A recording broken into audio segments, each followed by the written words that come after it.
मित्रों नमस्कार।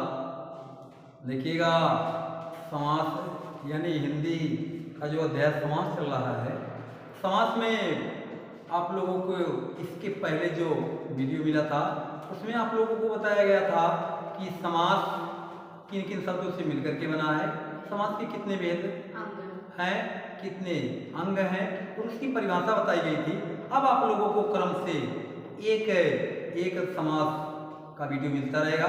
देखिएगा, जिस समास में यानी समास का पहला भेद जो है वो है अव्ययी भाव समास। कौन समास है? अव्ययी भाव समास है। अव्ययी भाव समास का यानी इसमें पूर्व पद जो होता है, पूर्व पद की ही क्या होती है? प्रधानता होती है। जिस समास में पूर्व पद की क्या होती है? प्रधानता होती है। कौन समास कहलाता है? अव्ययी भाव समास कहलाता। फिर अगला जो अगली परिभाषा क्या अगली पॉइंट होगी कि इस समास में दोनों पदों में से एक पद, इस समास के दोनों पदों में से एक पद क्या होता है? अव्यय, या दोनों पद मिल करके अव्यय का कार्य करते, इतना है ना। फिर अगला है कि अव्ययी भाव समास का विग्रह नहीं होता है, इसकी केवल व्याख्या होती। तो अव्ययी भाव समास में कौन पद प्रधान? पूर्व पद प्रधान। अव्ययी भाव समास में पूर्व पद की प्रधानता होती है। फिर आगे है कि अव्ययी भाव समास, अव्ययी भाव समास का पूर्व पद क्या होता है? पूर्व पद, यानी दोनों पदों में से एक पद अव्यय होता है, उपसर्ग भी होता है अव्यय। फिर कहा या तो अव्यय होता है अथवा दोनों पद मिलकर अव्यय का कार्य करते, और अव्ययी भाव समास का विग्रह नहीं होता, इसकी केवल व्याख्या होती। इतना है ना। देखिएगा, एक एक अव्ययी भाव समास के नियम बताए जाएंगे। देखिएगा, जिसमें यानी पहला नियम है, अव्ययी भाव समास का पहला नियम है कि यदि योजक चिन्ह के पहले और बाद में एक ही शब्द है, यानी जिस समास के दोनों पद, जिस समास के दोनों पद एक ही शब्द की आवृत्ति से हो, वहां पर कौन समास होता है? अव्ययी भाव समास होता। यानी जिस समास के पहला नियम है, नियम पहला है कि जिस समास के दोनों पद, पूर्व पद और उत्तर पद एक ही शब्द की आवृत्ति से हो, वहां पर कौन समास होता है? अव्ययी भाव समास होता। इसमें देखिएगा उदाहरण,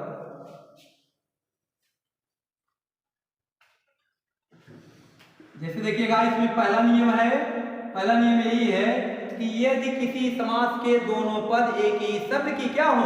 आवृत्ति से हो, तो वहां कौन समास होता है? अव्ययी भाव समास होता है। जैसे देखिएगा, जगह जगह, अगर आपसे कोई पूछ ले कि जगह जगह में कौन समास है, तो अव्ययी भाव समास। योजक चिन्ह देख करके द्वंद्व ना मार दीजिएगा, द्वंद्व समास है नहीं। उसमें देखिएगा एक दूसरे का क्या होता है? विलोम होता है, तो उसमें दोनों पद प्रधान होते हैं। जगह जगह, धीरे धीरे, धीरे धीरे, बात बात नहीं कहते, बातें बात में मार हो गई, बात बात हो गया ना। इसके बाद साथ साथ, इसी प्रकार से उदाहरण होगा। तो जब योजक चिन्ह के पहले और बाद में एक ही क्या होगा? शब्द होगा, यानी एक ही शब्द की आवृत्ति से होंगे, तो कौन समास होगा? अव्ययी भाव समास होता। दूसरा नियम यह है कि यदि किसी समास के दोनों पद, यदि किसी समास के दोनों पद एक दूसरे के समानार्थी, देखिएगा दूसरा नियम क्या है कि यदि किसी समास के दोनों पद एक दूसरे के क्या हो? समानार्थी। देखिएगा, दूसरा नियम यह है कि यदि किसी समास के दोनों पद या दोनों शब्द सार्थक और निरर्थक, जिस समास के दोनों पद क्या हो? सार्थक और निरर्थक हो, तो भी कौन समास होता है? अव्ययी भाव समास होता। इसी उदाहरण में देखिएगा, जैसे देखिए पानी, पानी ओनी होता ना, पानी चाहे वानी चाहे ओनी कर दीजिए, ध्यान दीजिएगा। सार्थक और निरर्थक, सार्थक उसी को कहते हैं जिसका अर्थ हमको समझ में आए, उसी को सार्थक कहते हैं, और जिसका अर्थ में ना समझ में आए उसी को क्या कहते हैं? निरर्थक। पानी का तो अर्थ समझ रहे हैं, ओनी का अर्थ होता कुछ नहीं होता है। खाना, खाना, खाना, इसके बाद होना, खाना वाना चाहे खाना होना, ये हो गया ना। फिर आगे जैसे कपड़ा, कपड़ा वपड़ा है, वपड़ा, देखो यहाँ पे इसी प्रकार से होता रहेगा सार्थक और निरर्थक, यानी जिसका अर्थ हमको समझ में आए वही कौन वह क्या होगा सार्थक कहते हैं, और जिसका अर्थ में ना समझ में आए उसी को निरर्थक कहते हैं। देखिएगा दूसरा नियम आया समझ में कि नहीं आया, आया ना। अगला ध्यान दीजिएगा तीसरा नियम है। तीसरा नियम ये है कि जिस समास के दोनों पद, जिस समास के दोनों पद एक दूसरे के समानार्थी, जिस समास के दोनों पद क्या हो एक दूसरे के समानार्थी अर्थात पर्यायवाची हो, वहां पर भी कौन समास होता है, कौन समास होता है, अव्ययीभाव समास होता है। जिसके उदाहरण में देखिएगा, जिसे देखिएगा उदाहरण में पूजा पाठ, पूजा पाठ, पूजा पाठ भूतपूर्व, भूत भूतपूर्व। फिर अगला कुशल मंगल, कुशल मंगल नहीं कहते हैं, कुशल मंगल ठीक है कि नहीं है, ठीक है। इसे अगर केहू आपसे मिलेंगे तो आपसे क्या कहेंगे, और कुशल मंगल ठीक है कि नहीं, ठीक है कहते हैं ना। इसी में फिर आगे उदाहरण है दुनिया जहान, दुनिया जहान नहीं कहते हैं, दुनिया जहान कहाँ हो गई, दुनिया जहान है, कहें दुनिया जहान कहाँ चली जाए, बाहर में चली जाए ना। तो वही क्या होता है, देखो एक दूसरे के बिलो क्या है, पर्याय समानार्थी है कि नहीं है, इसलिए कौन समास इसमें है, कौन समास है, अव्ययीभाव समास।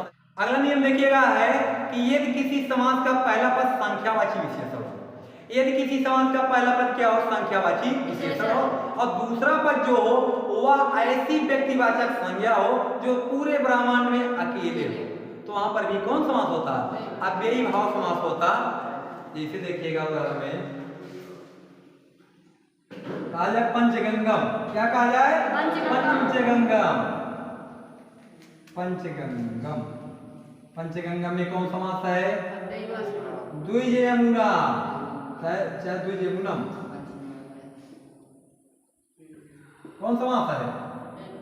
तो आप ध्यान दीजिएगा पंचगंगम देख करके द्विगुना मार दीजिएगा, नदी का समूह है ना, तो इसलिए गंगा एक है कि नहीं है, पूरे ब्रह्मांड में अकेले है कि नहीं है, इसलिए कौन समास है। पंच हिमालय अगर आ जाए तो पंच हिमालय भी क्या, इसका क्या हो जाएगा, इसमें भी कौन समास होगा, अव्ययीभाव समास होता है। ध्यान दीजिएगा मित्र, एक बहुत ही महत्वपूर्ण उदाहरण है जो है त्रिमुनि, त्रिमुनि, त्रिमुन में यदि आपसे कोई पूछे समास कौन समास है तो अव्ययीभाव समास है। संस्कृत में एक सूत्र है वंशे चा, कौन सूत्र है, वंशे चा। इसी सूत्र के अंतर्गत यह उदाहरण आता है कि त्रिमुनि, त्रिमुन जो होता है इसमें कौन समास होता है, अव्ययीभाव समास होता। कितना उदाहरण आया समझ में। अगला देखिएगा नियम यह है कि यदि किसी समास का पहला पद, यदि किसी समास का पहला पद नकारात्मक आ अन ना, आ अन ना को छोड़कर कोई दूसरे उपसर्ग से क्या हो शुरू हो, शुरू हो तो वहां भी कौन समास होता है, अव्ययीभाव समास होता। ध्यान दीजिएगा, यानी क्या होगा, यहाँ आ होगा, अन हो, फिर क्या हो ना, इसको छोड़ करके कोई दूसरे उपसर्ग से शुरू हो जाए वहां पर कौन समास होता है, अव्ययीभाव समास होता। इसी उदाहरण में देखिएगा लिखा है जैसे अनुदिन, अनुदिन, अनुदिन हो गया, प्रतिदिन हो गया, प्रतिदिन, अतिशय कौन समास इसमें, प्रदेश कौन समास है बताइएगा सर, है कि नहीं है, इतने को छोड़कर है कि नहीं है ना, इसलिए कौन समास है, अव्ययीभाव समास है। फिर अगला नियम है, अगला नियम देखिएगा है, ये नियम कहता है कि यदि किसी समास, यदि किसी समास के दोनों पदों में से एक पद अव्यय हो या तो दोनों पद अव्यय हो तो कौन समास होता है। यदि किसी समास के दोनों पद अव्यय हो या तो दोनों में से एक पद अव्यय हो तो भी कौन समास होता है, अव्ययीभाव समास होता है। जिसे यथाशक्ति देखिएगा मित्र, बहुत महत्वपूर्ण उदाहरण है, यथाशक्ति में पूछा जाता है कि कौन समास है तो अव्ययीभाव। यथानुरूप, यथानुरूप, यथानुरूप है। फिर आगे इसी में है जैसे आजकल, आजकल, भरपेट,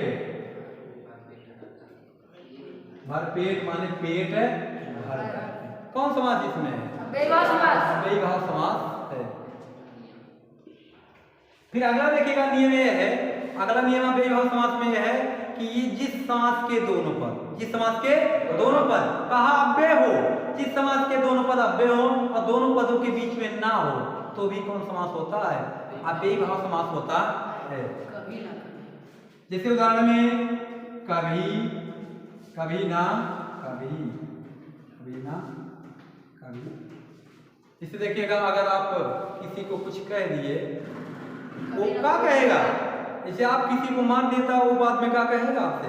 भाई चलो आज मारो, कभी ना कभी हम क्या करेंगे, तुमसे भी बदला चुकाएंगे कि नहीं कहते हैं? बदला चुकाते हैं। फिर जैसे देखिएगा इसी में आ जाए कहीं ना कहीं, कहीं ना कहीं, कहीं ना कहीं क्या कहेंगे? कहीं आज मार लो लेकिन कहीं ना कहीं आप क्या करेंगे? जब आप मिलोगे तब क्या करेंगे? आपको भी, हाँ आपको भी क्या करेंगे? मारेंगे ना। देखिएगा दोनों अव्यय है कि नहीं है, दोनों पदों के बीच में ना है कि नहीं है, इसलिए कौन समास है? अव्ययीभाव समास। ये आया उदाहरण। अगला देखिएगा नियम है, अगला देखिएगा नियम है, अगला नियम ये है कि यदि किसी समास के दोनों पद क्रियापद, अगला क्या है कि यदि किसी समास के दोनों पद क्या हो? क्रियापद हो और दोनों के अंत में ते जुड़ा, क्या जुड़ा हो? ते जुड़ा। यानी यदि किसी समास के दोनों पद एक ही क्रिया की आवृत्ति से हो और बाद में क्या जुड़ा हो? ते जुड़ा हो, तो वहां पर कौन समास होगा? अव्ययीभाव समास। जैसे उदाहरण में खाते खाते, चलो खाते खाते, खाते खाते, पढ़ते पढ़ते, पढ़ते पढ़ते,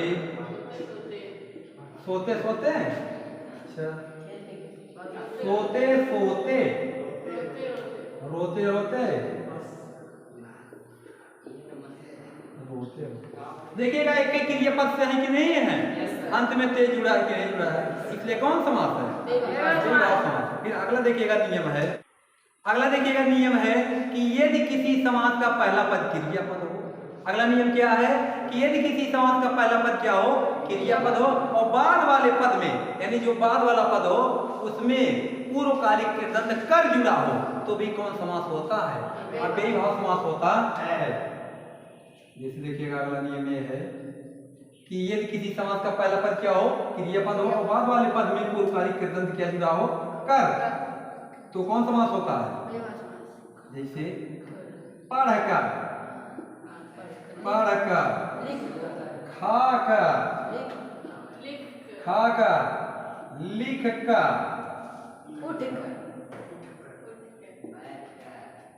बैठकर, चलो चलकर, है कि नहीं बताओ? अब इसी में आप लोग कर जोड़ते रहिए, कोई क्रिया उसी में कर जोड़ देंगे कौन समास हो जाएगा? अव्ययीभाव समास होता। अगला, अगला देखिएगा नियम है, अगला नियम ये है कि यदि किसी समास का पहला पद क्रियापद हो, यदि किसी समास का पहला पद क्या हो? क्रियापद हो और बाद वाला अपूर्ण कृदंत हुए आए, क्या है? हुए आए, तो वहां पर भी कौन समास होता है? यानी समास में पहला पद क्रियापद और बाद वाला पद जो होगा वो अपूर्ण कृदंत क्या है? क्या है? हुए रहे तो भी अव्ययीभाव समास होता है।